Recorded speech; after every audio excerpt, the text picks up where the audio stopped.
So looking first at the end user experience, although we've sort of covered a lot of this in previous tutorials as we've been performing other tasks, this section purely focuses on the end user experience of your storefront that we've been working on. So the first thing we're going to do is make sure we're in a scenario where we can view this correctly. So I'm currently logged in as my storefront administrator, which if I view the storefront may not give me the same experience as a general user that accesses my storefront. So what we're going to do is create a brand new customer using the same methodology we've seen in previous tutorials, where the only information we're going to put in is an email address and a password. Customer roles will be left as the default selection of registered only. That means that they're quite simply just an activated user on that particular storefront with no additional privileges. Click Save to confirm the user. And then next, we're going to click Impersonate to view the storefront as that particular user would. You'll be taken to the home page. We'll be able to interact with the front end as if they had logged in.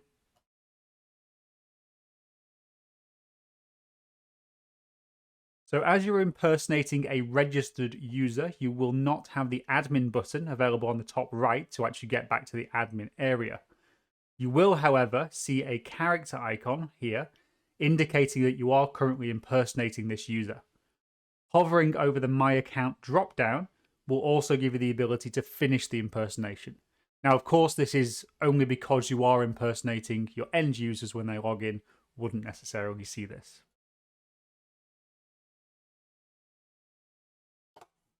So over the previous few tutorials, we've done some work on this particular storefront.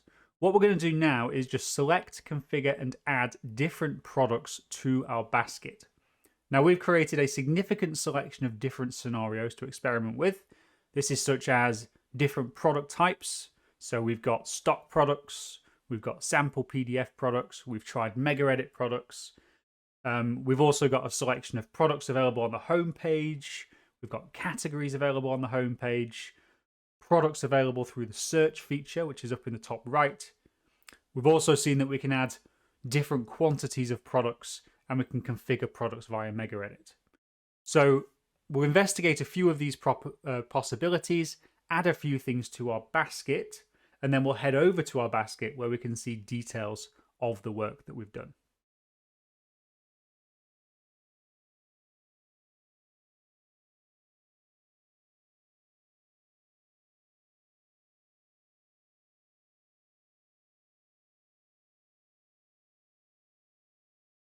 Further changes can be made from within the basket itself, such as deletion of any of the items in the basket and amendment of the quantity.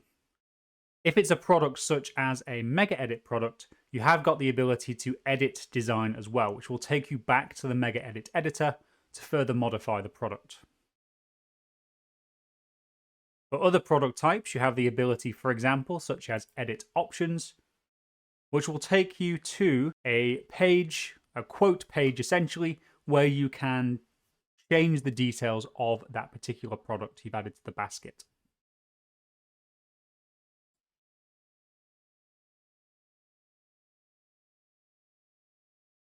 So click on Checkout to begin the one-page checkout procedure.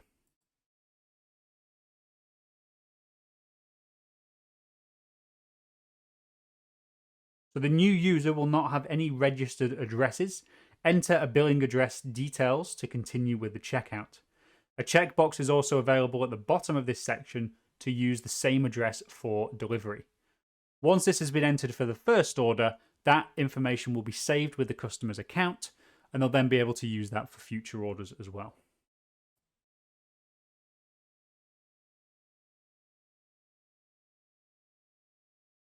The next stage of the checkout process is the delivery selections. We have specified several fixed rate delivery options during the course of these tutorials, which are now displayed for the user to select between. So we can see we have our two default options, which are first class and second class, which we didn't modify in our case, and our additional specification of special delivery. And click continue. But next we get taken to the input of payment information. So our rapid build storefront utilizes purchase orders as the only payment type. As in this case, we've set it to mandatory, as you can see by the star icon. The user must specify a value before they're able to continue.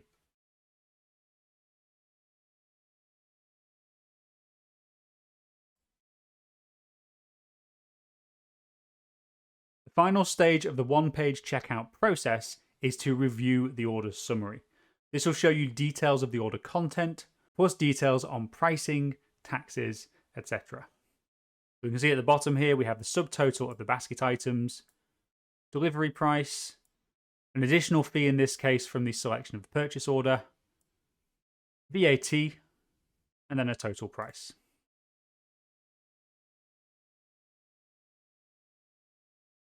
Click on confirm and this will place the order in the Infigo system.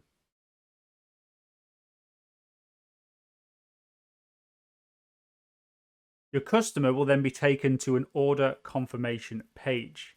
So the user is presented with an order confirmation screen where they're able to view a reference number for the order, and they're able to click on a link here to see additional order details. Now this will take them to an area in their My Account section, which will show them details on any orders that they've placed. So clicking that link has taken us directly to that specific order. Alternatively, if we want to see all orders associated with the user, we can go on the My Accounts dropdown and click on My Orders. We can see there the order that we've just been placed, which is currently processing.